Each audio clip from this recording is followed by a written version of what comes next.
Buenas, ¿cómo están? Lamentablemente no voy a poder dar la clase de forma presencial, que es 1000 veces mejor. Vamos a tener que hacer la clase práctica con esto de por acá. Voy a empezar con el primer ejercicio de la primera guía. Y nos dice que hay un consumidor, que este consumidor gasta toda su plata solamente en dos bienes, X1 y X2. Por ejemplo, comida y alcohol en gel, donde los precios P1 y P2 son respectivamente del P1 de X1, P2 de X2. Ahora, el ingreso de este consumidor aumenta. ¿Qué pasa con el conjunto presupuestario? La pregunta A o la hipótesis A es: ¿se reduce el conjunto presupuestario? ¿Es verdadero o es falso? La primera que nos tenemos que preguntar es: ¿qué carajo es el conjunto presupuestario? Perdón por el carajo.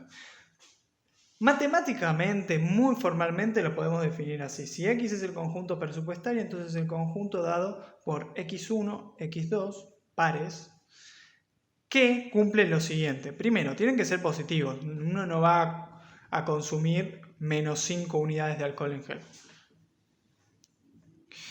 Y lo más interesante o más relevante para esta cuestión es que se tiene que cumplir lo siguiente: P1 por X1 más P2 por X2 debe ser menor o igual al ingreso. Estoy denotando el ingreso con la letra W. Puede ser que a veces aparezca con la letra M o incluso con la letra Y, pero en este caso voy a seguir esta anotación. Si usan otra, por favor, háganmelo saber, pero bueno, por ahora será esto. Esto es ahora donde nos vamos a centrar y vamos a tratar de ver esta formulación matemática, esta expresión matemática de forma gráfica, que se va a entender un poquito más, simplemente para que sepan que un conjunto se escribe así. Incluso debería haber escrito X1 y X2 pertenecientes a los reales positivos y me hubiese obviado un poquito esto y hubiese sido hasta un poco mejor.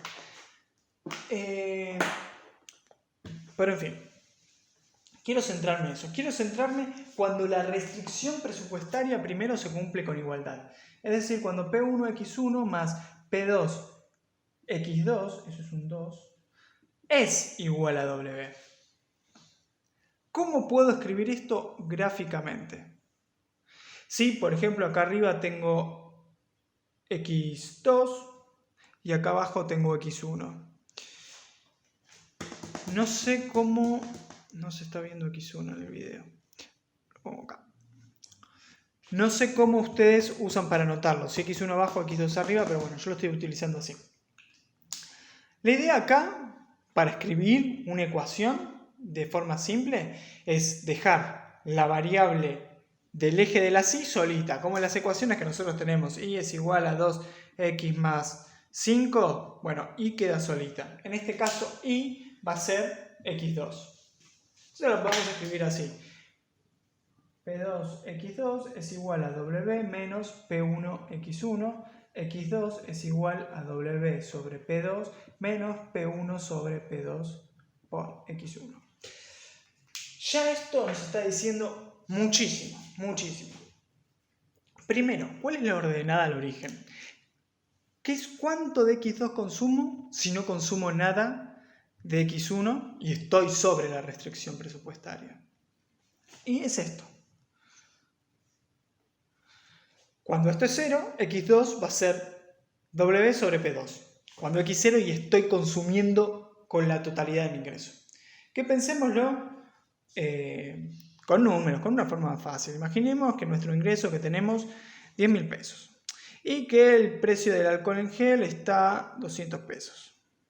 No tengo idea cuánto está. Por suerte me lo compró mi vieja. Entonces, ¿cuánto alcohol en gel me alcanza para comprar? Supongamos que a mí comida no importa, ya me abastecí de eso y solamente quiero alcohol en gel ahora. ¿Cuánto puedo tener de alcohol en gel? Puedo tener 10.000, la cuenta que hay que hacer, dividido 200. Sí, continúo, disculpen. Estábamos que 10.000 dividido 200 es igual a 50. Puedo consumir hasta 50 unidades de alcohol en gel. Eso es todo lo que puedo consumir. Destinar todo el dinero a un solo bien. Y eso va a ser justamente la ordenada al origen. Entonces, de ordenada de esta recta voy a tener W sobre P2. Todo amiguita a alcohol en gel. ¿Cuál creen que va a ser la ordenada de X1? Esto yo lo preguntaría en la clase y hasta que alguien me respondería no continuaría. Pero bueno, si quieren pónganle pausa y si no seguimos. Si se dieron cuenta, esto es W sobre P1. Toda la guita destinada al bien 1, a comida. La recta la trazamos uniendo estos dos puntos y la pendiente de esta recta, ¿cuál es? Es menos P1 sobre P2. El precio relativo del bien 1 con respecto al bien 2. ¿Bien? Bien. Ahora, la segunda cuestión que quiero ver es, bueno, esto es cuando se cumple con igualdad, pero nosotros habíamos dicho que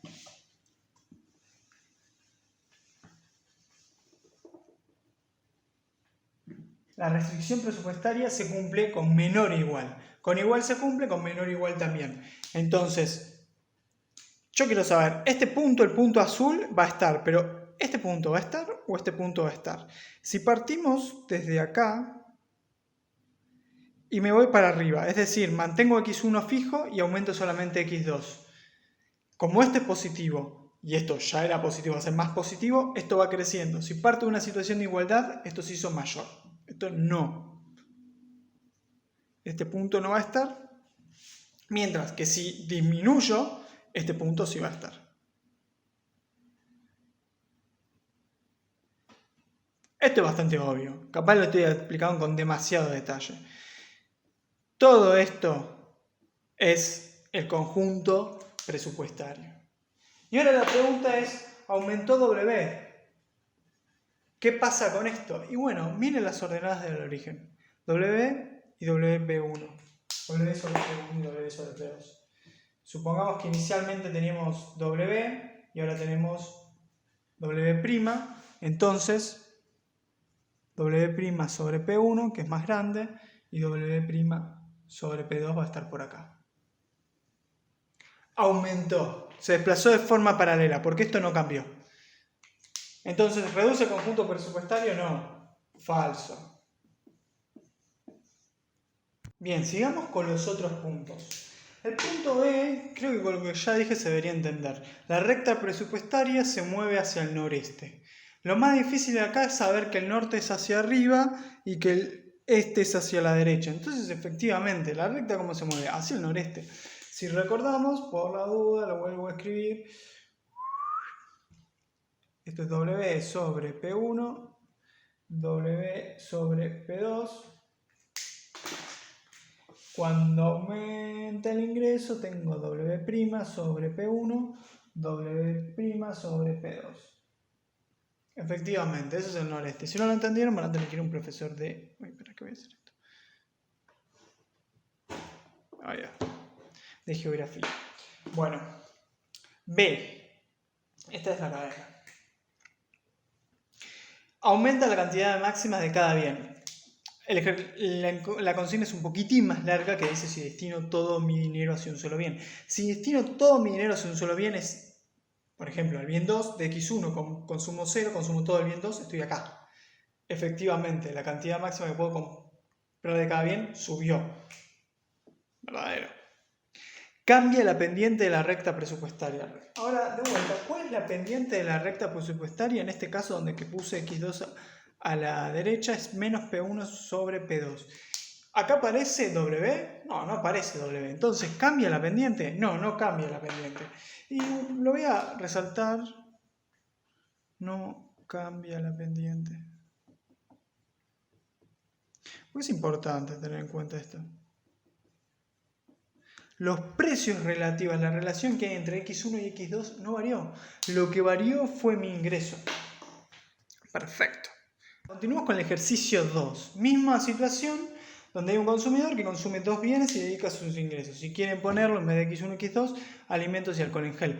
Ahora hay una disminución de P1, o sea, cae el precio de la comida. Vamos a ponerlo así para que se acostumbren a esto. Antes tenía P1 y ahora tengo P1'. tal que P1' es menor a P1. Nosotros dijimos que el conjunto presupuestario cumplía, además de que x1 y x2 sean positivos, con una condición que es x1 P1 más x2 P2, es al revés, menor o igual a W, y la recta es cuando se cumple con igualdad. Pero siempre hay que tener en cuenta que cuando hablamos de conjunto, el consumidor podría querer cualquiera de los bienes. Dadas ciertas condiciones, siempre va a querer estar parado sobre la recta. Pero bueno, eso lo habrán visto con Alan. Bien. ¿Cómo cambia esta recta? Vimos también, para escribirla de una manera más simple, o que estamos más familiarizados para entenderla, dejamos la variable del eje de la Y solita y nos queda W sobre P2 menos W sobre P1, P2. ¿Qué estoy haciendo? Estoy pensando en otra cosa. Menos P1 sobre P2 por X1. Bien.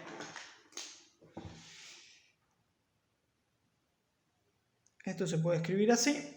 No sé por qué cambia tanto de colores. X2, X1, W sobre P2, W sobre P1. Y ahora paso a que hay un cambio en P1, en este de acá. Vean, esta ordenada no cambió. Este punto se va a seguir manteniendo. El que cambió es este punto. Este punto, ¿qué va a hacer? Si hay una disminución en P1, P1 cae, el cociente aumenta. Entonces me voy a ir para acá. Va a ser algo así. A simple vista vemos que cambió la pendiente. ¿Y la pendiente cuál era? La pendiente en la recta presupuestaria es menos P1 sobre P2. Y hay una disminución en la pendiente. La pendiente, como cae P1, cae la pendiente en su totalidad. Cuando cae la pendiente es que se achancha, que se hace más plana. Tiende a volverse para acá. ¿Qué es lo que vemos acá? Entonces pasan dos cosas. El conjunto presupuestario aumenta porque un bien es más barato. La cantidad máxima de bien X2 que puedo comprar, no cambia. Y la pendiente, el cociente de precios relativo, se altera. Bien, los puntos A, B y C se los dejo a ustedes porque creo que con lo que estuve explicando es bastante fácil. Pero el punto D es un poco tramposo y me gustaría verlo más en detalle. Dice, permite acceder a curvas de indiferencia más alejadas del origen. Y bueno, uno puede decir, depende de qué supuestos se cumplen, ¿no? Si la función de utilidad, las preferencias están bien comportadas, cumplen convexidad estricta y monotricidad estricta, entonces sí, nos permite. Uno puede pensar eso, pero incluso bajo todos estos supuestos puede haber casos en que no me permite acceder a curvas de indiferencia mejores. Bien. Primero voy a representar la situación más intuitiva, más común, y luego vamos a pasar a la otra. Yo tenía una restricción ahí, la restricción aumenta, entonces naturalmente si inicio en este punto, luego puedo pasar una curva de indiferencia en este otro punto. Llego a una curva de indiferencia mejor, más alejada del origen. Y esta curva de indiferencia cumple convexidad estricta, monotricidad estricta, obviamente, por lo tanto, insaciabilidad local, etcétera, etcétera. Y esa es la primera intuición con la que uno podría, o creo que la primera forma de pensar este problema. Pero vamos a hacerlo, mostrar un ejemplo gráfico donde esto no va a pasar. Yo tengo esto.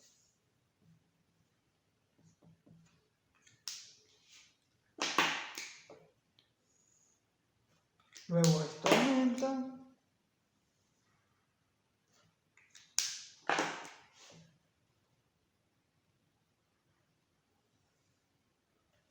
Y esta es la curva de indiferencia.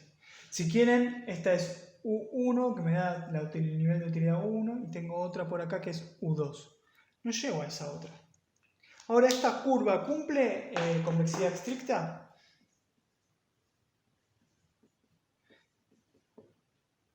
Y me paro acá, por ejemplo, en este punto, me paro en este otro punto, trazo una línea, se me está marcando el marcador, y efectivamente una combinación lineal entre estos dos puntos es mejor que los dos puntos mismos. Cumple convexidad estricta. ¿Cumple monotonicidad estricta? Y a ver, si yo estoy parado en este punto y me corro hacia la derecha, y evidentemente alcanzo una curva de indiferencia mayor, que pasaría por acá, ponele. Si estoy parado en este punto, voy hacia arriba, y también. Si me corro con ambos en conjunto hacia arriba, también. Entonces cumple monotonicidad estricta, cumple convexidad estricta. Son los supuestos más restrictivos. Es decir, si cumple estos supuestos restrictivos, los supuestos menos restrictivos, ¿los cumple o no? Eso se lo dejo picando, deberían poder responderlo. Y vemos que el óptimo sigue estando acá. Cambió esto, pero igual la curva, no puedo llegar a alcanzar una curva de indiferencia más alejada del origen. No puedo alcanzar esta, no importa. Si esta se debe mover muchísimo, quizás sí. Pero bueno, eso, con este ejemplo les quería cerrar para que vean que el D en principio es falso porque existen preferencias más raras, tipo cuasilineales o lineales, puede ser el caso, donde, después vamos a verlo más en detalle, ese tipo de preferencias, donde esto no se cumple, por lo tanto es falso. Bien, vamos a hacer el quinto ejercicio de la guía 1. Dice que hay una sequía y en consecuencia el gobierno adopta ciertas medidas. Entre esas medidas está que regala 10 botellas de agua a cada individuo. Entonces lo mínimo que van a consumir todos van a ser 10 botellas de agua. Pueden consumir más. Si consumen más de 20 botellas, entonces va a poner un impuesto J. El precio al que van a consumir y adquirir esas próximas botellas va a ser más alto. Finalmente dice que el máximo de botellas que pueden consumir es de 30. Bien, además de esto, nos pregunta cómo va a ser el conjunto presupuestario y la recta presupuestaria. Recordemos, ya lo vimos recién, esta es la recta, el conjunto es todo esto. Cuando hablamos de la recta nos paramos y pensamos con igualdad, y si no, estamos pensando en una inecuación. Bien. Para hacer esto nos tira como pista que pensemos, por un lado, en dos bienes. Un bien que es el agua y el otro bien que va a ser el conjunto del resto de bienes de la economía. Un bien representativo de los demás bienes. Entonces podemos escribirlo así en la recta presupuestaria. Nuestro ingreso va a ser dedicado a otros bienes por el precio de esos otros bienes más la cantidad de agua que consumamos por el precio del agua. ¿Sí? Si lo escribimos, también lo podríamos poner, por ejemplo, otros bienes aparte, si les resulta más sencillo, menos el precio del agua sobre el precio de esos otros bienes. Este va a ser constante, no nos va a importar mucho, pero acá va a ser lo interesante. Bien, entonces, tenemos la ordenada, tenemos la pendiente, veamos cómo quedaría gráficamente.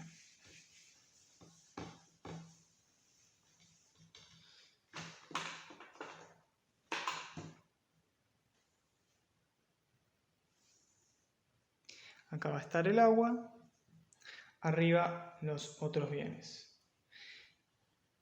Punto clave, 10. ¿Qué va a pasar acá? Yo nunca voy a obtener menos de 10. Voy a partir desde 10. Entonces, la recta presupuestaria va a partir desde acá.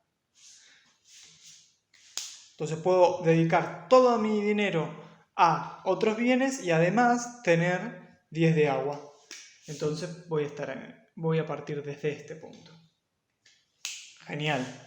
Ahora, a medida que vaya comprando hasta 20, voy a ir bajando. ¿Se llega a ver el 20? Voy bajando a cierta pendiente. Hasta que llego a 20. ¿A qué pendiente estoy en ese momento? Estoy menos PA sobre P de otros bienes. Luego tengo que pagar un impuesto. Ese impuesto vamos a poner, el nuevo precio va a ser PA', que va a ser el precio anterior más el impuesto J. Es decir, va a ser mayor. Luego voy a tener una pendiente más empinada. Y acá va a ser menos PA más J sobre P0, la pendiente. Finalmente nos dice que a partir de 30 no se puede consumir más. Y así nos va a quedar el conjunto presupuestario. Nos va a quedar todo lo que esté por acá abajo. En consecuencia, ¿qué color voy a usar? Bueno, los dos. El conjunto presupuestario va a ser todo esto de acá. ¿Puede consumir más de 30? No. Este punto,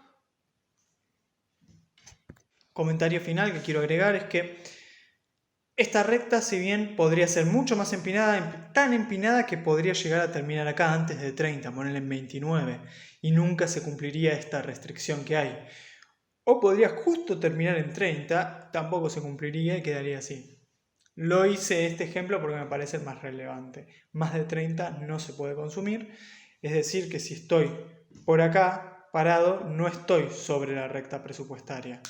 Estoy con dinero que me está sobrando y que no estoy gastando. Podría aumentar para acá la cantidad de otros bienes que consumo. Ahora nos vamos al ejercicio 8. En este ejercicio vamos a tener que utilizar un poquito más lógica. Primero nos dice, bueno, supongamos que tenemos una relación de preferencia débil que es racional, es decir, que es completa y transitiva. Transitividad es que si X es preferido débilmente a Y y Y es preferido débilmente a Z, entonces X es preferido débilmente a Z. Luego, para todo X y tiene que darse una de dos. O X es preferido débilmente a Y o Y es preferido débilmente a X. No puede ser que haya un par de cestas que no pueda determinar si una es preferida débilmente a la otra o al revés. Bien. Luego nos pregunta sobre la relación de preferencia estricta. Nos dice, ¿es transitiva? Bien, primero vamos a ver qué es la relación de preferencia estricta.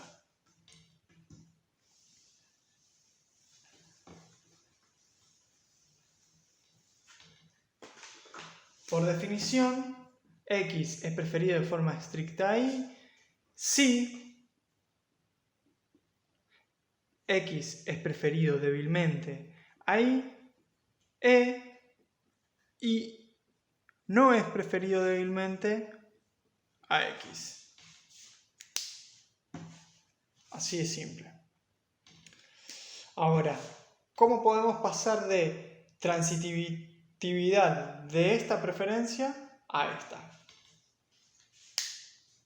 Para poder hacerlo, está bueno a veces empezar por el final. Es decir, ¿a dónde queremos llegar exactamente? Queremos llegar a demostrar lo siguiente. Demostrar que si X es preferido estrictamente a Y es preferido estrictamente a Z, entonces X es preferido estrictamente a Z. Bien, a este punto tenemos que llegar. Comencemos por esto. ¿Cómo podemos reescribir esto en estos términos?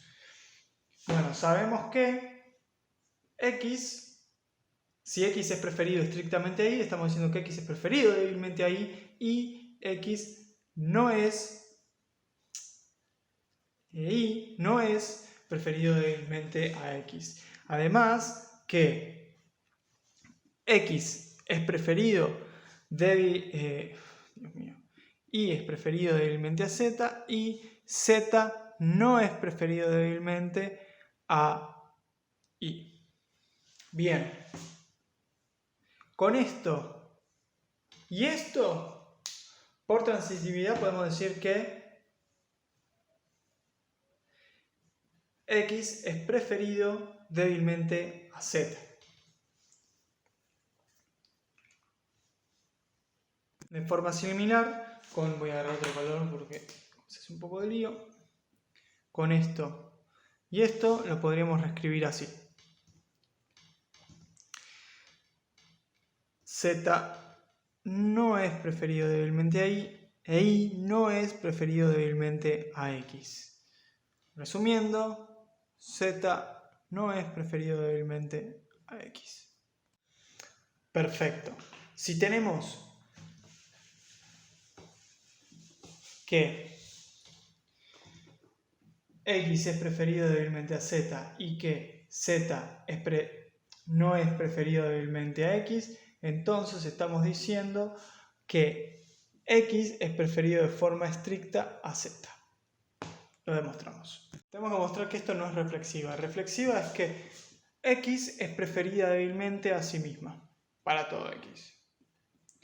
Y tenemos que mostrar que x no puede ser preferida débilmente a x, para todo x. Esto es al final que tenemos que llegar y desde acá es de donde partimos. Partimos desde esto. Entonces, esto es bastante fácil. ¿Por qué esto no puede ser? Porque por contradicción lo demostramos. Si x es preferida estrictamente a x, entonces x es preferida débilmente a x y x no es preferida débilmente a x. Absurdo, no puede ser esto. Estoy diciendo pasa q y no q. La lógica nos dice que está mal. Bien, ahora vamos a ver el punto E. Dice que si se cumple monotonicidad fuerte, entonces también se va a cumplir monotonicidad débil. ¿Qué era monotonicidad fuerte? Si x, y acá que vamos, leemos por costumbre mayor o igual, pero estamos hablando de vectores. X e y son vectores. En rigor se anota así, pertenecen a los reales positivos, n es la dimensión, son vectores de n por 1, es decir, todos sus elementos van a ser 0 o mayores que 0. Cuando es mayor o igual, sucede por ejemplo en este caso, 1, 2, 4, es mayor o igual a 1, 2, 3. Solamente en el último elemento, en este ejemplo, sucede que hay una relación de mayor estricto. Bien, cuando se cumple esto, hay monotonicidad. Si sucede esto, entonces sucede que x es preferido débilmente a y. Eso es el supuesto de monotonicidad fuerte. Mientras que monotonicidad débil, tenemos este mayor estricto que va a ser cuando es 2, 3, 4, 1, 2, 3. Todos los elementos tienen que ser mayores. La demostración es bastante sencilla, porque notemos que si x es mayor estricto que y, entonces x es mayor e igual a y. Y también sabemos que entonces se va a cumplir que x es preferido débilmente a y. Si sucede esto, suceden estas dos cosas. Sucede esto. El 10º ejercicio dice: si se cumple monotonicidad fuerte, entonces las curvas de indiferencia no son anchas. Es decir, estamos pensando en un esquema de 2 por 2.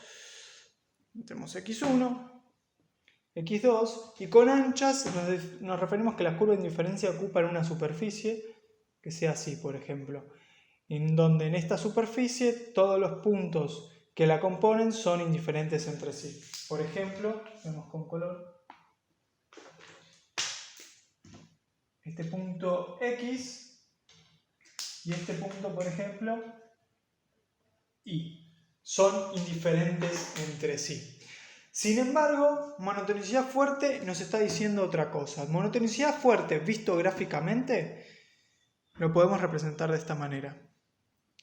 Si tenemos un punto X, en consecuencia, si yo sumo una sola unidad de X2 a esta cesta está compuesta, por ejemplo, por 2 y 1.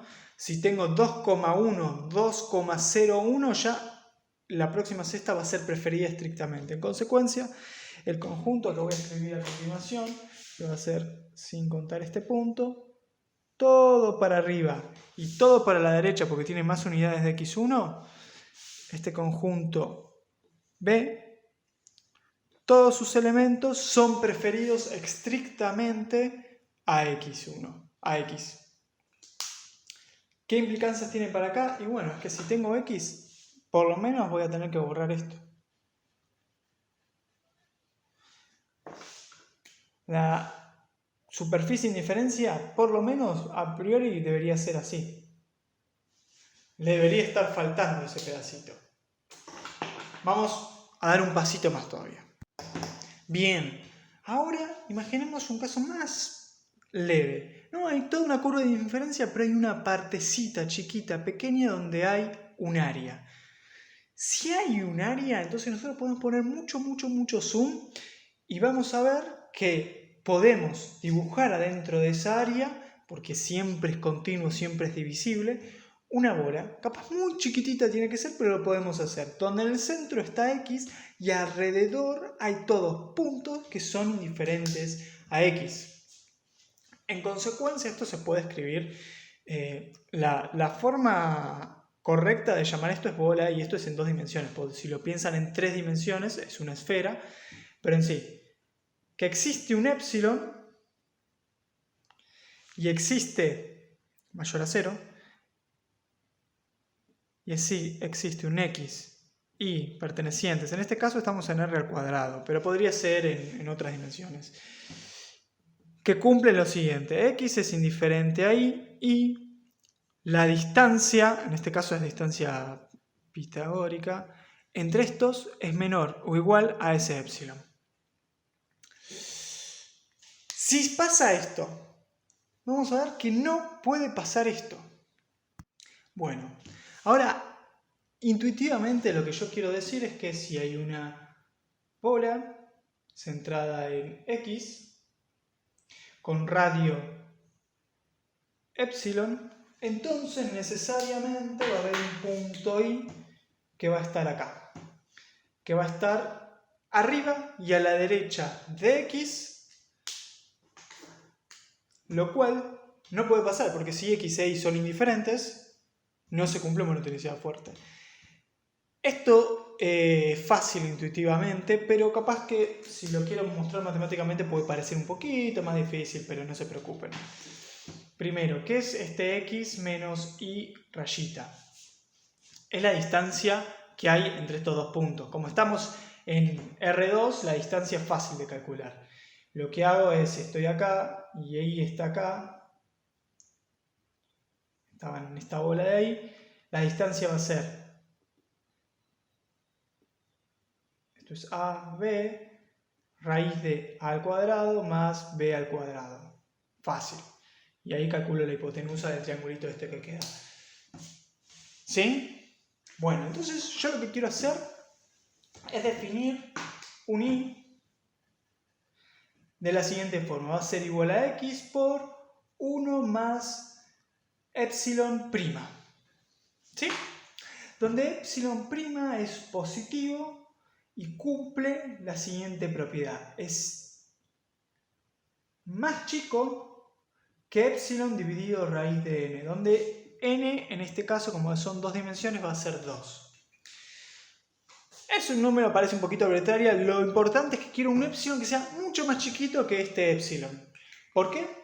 Porque cuando yo calculo la distancia entre x menos este nuevo y, lo que voy a obtener va a ser raíz de 2 epsilon chiquitito.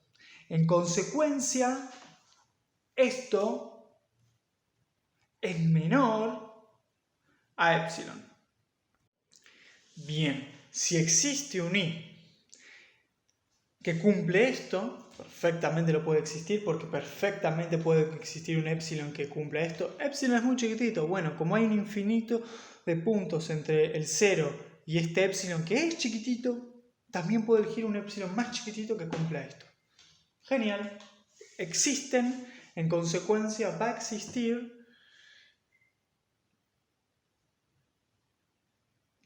un y que sea mayor estricto, miren, estoy demostrando como multiplicidad débil, mayor estricto que x, y además y va a ser indiferente a x. Absurdo. No cumple el supuesto de monotonicidad fuerte. Comentario final, esta demostración la pensé recién, no la saqué de ningún lado, me gustó, porque me gusta hacer estas cosas aunque no parezca posible. Y nada, quizás ahora tenga una mejor, pero yo creo que esto estará bien y que si lo hacen simplemente gráficamente como lo expliqué, va a estar bien.